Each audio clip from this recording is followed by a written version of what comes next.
Hello, good afternoon. You're watching True TV News with me, Nana Kofitete. We are transmitting live from our studios at Heritage Christian College here in Amasaman. Coming up in the bulletin, Ghana to take delivery of 17.6 million COVID-19 vaccine doses by June. Later in business, Vice President calls on petroleum players to build petroleum refineries across Africa.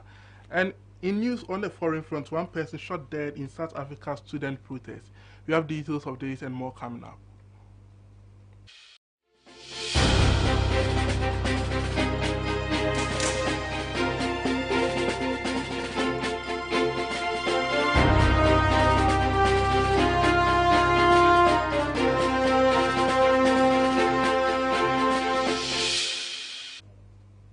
Thanks for joining me. Now, let's settle for the details of the story.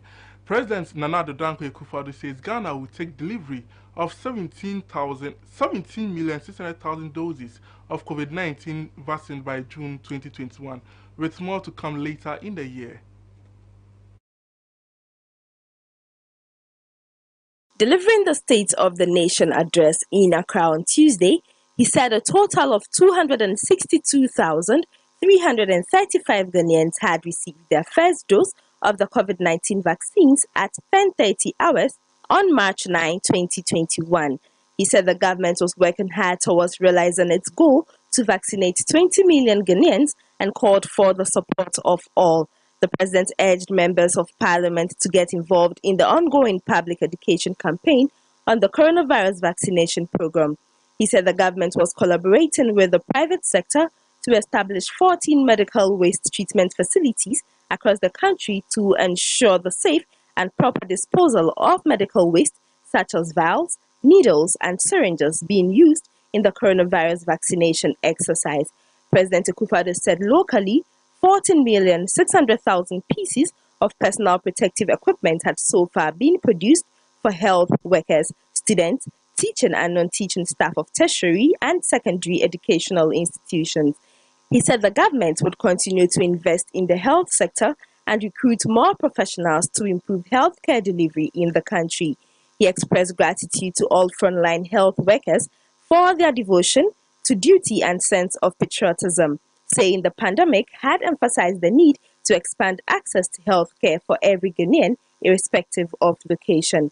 The president said last year, 33 major health projects were approved for implementation at a cost of 890 million euros. He stated that electronic medical record system deployment was currently underway, following its implementation in key health facilities like Kolebu, Komfo Anokye, Ho, Tamale, and Cape Coast teaching hospitals, and several district hospitals in the central region. President Akufo-Addo said the Upper East, Upper West, and Bono regional hospitals would go live on the e-health. Also, the government of the Republic of Korea has, through UNICEF, donated over 200,000 pieces of face masks to the Ghana Health Service. The donation forms part of efforts to protect frontline health workers across the country in the current fight against the COVID-19 pandemic. The ambassador of the Republic of Korea, Jun Taek Lim, commended the government of Ghana and the Ghana Health Service in their tireless efforts to prevent the spread of the virus and to manage the situation. He added that the abnormal times we live in calls for solidarity and cooperation of the international community, and assured that Korean government will continue to support Ghana to fight the pandemic. In a speech read by the UNICEF representative in Ghana, Anne-Claire Dufay, the masks which are capable of filtering out SARS-CoV-2 particles have been cleared by the Food and Drugs Authority in Ghana. UNICEF expressed gratitude to the Republic of Korea for their support. She urged the general public to continue observing the COVID-19 protocols even as the vaccination campaign is still ongoing. The Director General of the Ghana Health Service, Dr. Patrick Kuma Abuaje, receiving their donation, thanked the Korean government for being supportive in the country's control of the pandemic. He remarked that the COVID-19 fight is not a one-country fight but the whole world's affair. He revealed that the vaccination that began last week has already covered 300,000 cases and hoped it would be a game changer. Away from that, the Minister for Parliamentary Affairs, Osechi Mensah Bonsu, is expected to present the 2021 budget statement before Parliament on Friday, March 12. The majority leader in Parliament will make the presentation in the stead of the Minister-designate for Finance, Ken Ofori-Atta, on Friday, 12 March 2021 at 10 a.m. Mr. Ofori-Atta was flown to the United States of America on Sunday, February 14, 2021, to seek medical treatment for post-COVID-19 complications. After recovering from COVID-19 last December, Mr. Ofori-Atta has had medical complications which doctors advise require further interventions not currently available in Ghana, a statement from the Ministry of Finance said. Also, the Minister for Lands and Natural Resources, Samuel Abu-Jinapor, has set up a 5-member committee to take stock of seized excavators. The committee is expected to oversee the handing over of the responsibility of the Interior Ministerial Committee on Illegal Mining. The chairman of the committee, Dr. Ben Aye, who doubles as the advisor on mines to the minister, said they wanted to ensure they had facts. Dr. Aye also indicated that the report will be submitted in 1 week. The issue of excavated seized during the campaign against illegal mining sparked controversies following reports that some of them disappeared from the district assemblies where they were being kept. Close to 500 excavators and other earth-moving machines were seized between 2017 and 2018. The Lands and Natural Resource Ministry has previously said it was working to reconcile the figures. At its last count, the then Sector Minister Kweku Asamoah Chiremi said his outfit had 157 excavators in its possession, but this was against 299 excavators seized by Operation Vanguard and 81 seized as part of the Farm Stop campaign. It also ensured that the excavators had not been sold as claimed by critics. An individual with ties to the governing party was arrested by the Criminal Investigation Department for his alleged involvement in the disappearance of some excavators seized from illegal miners. And that will be all for local stories. Business news is next.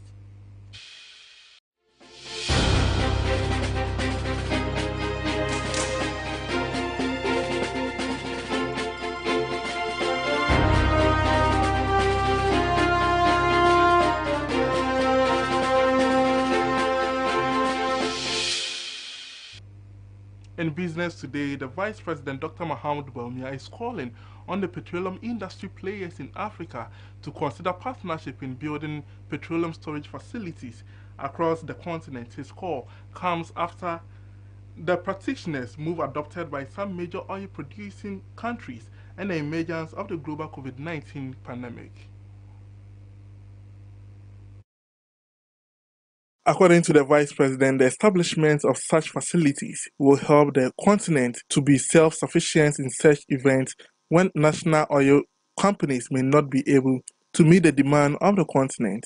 Making the call in his opening address at a virtual petroleum conference hosted by the Chamber of Bulk Oil Distributor, Ghana, Dr. Bawumia said the outbreak of COVID-19 and the further procrastinate policies by the major oil producing countries is a wake-up call to all of us in Africa that we should collaborate to build petroleum assets like refineries for the continent. The Ghana International Petroleum Conference is Ghana's foremost petroleum downstream conference where policymakers, industry operatives, and experts converge to deliberate on issues of policy and operations as well as share ideas and experiences. Meanwhile, on his part, Secretary General of the African Continent Free Trade Area Secretariat said he is optimistic that the various plans put in place by the African Union to move industrialization to the next level will support major transformation in the petroleum sector of Africa. The theme for this year's conference is Position Africa Petroleum Downstream for Africa Continental Free Trade Area. And that will be all for business news. Up next is international news.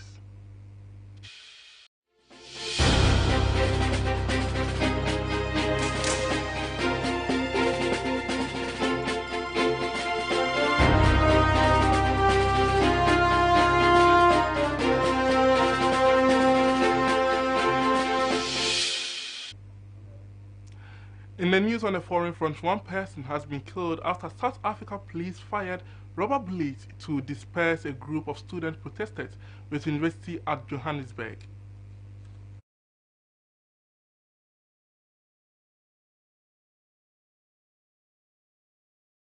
Students began sporadic protests in early January over the alleged exclusion of some students by a government-sponsored tuition aid scheme, which university spokeswoman Shirona Patel said the victim was not their student.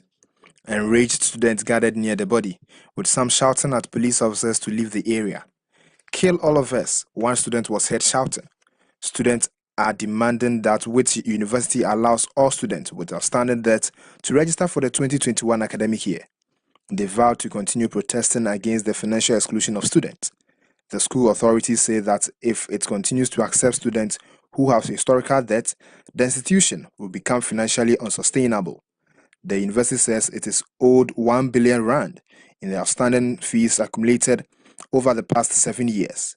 Wits University says it has made available 20 million rand for students who are facing financial hardship, and 100 million rand has been allocated to financial aid through bursaries and scholarships.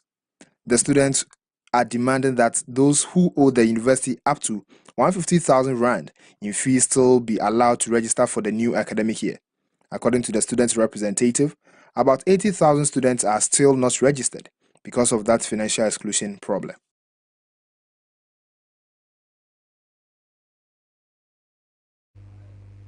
And that will be all for News at 3. Join the news team at 8 p.m. My name is Nana Kofitete.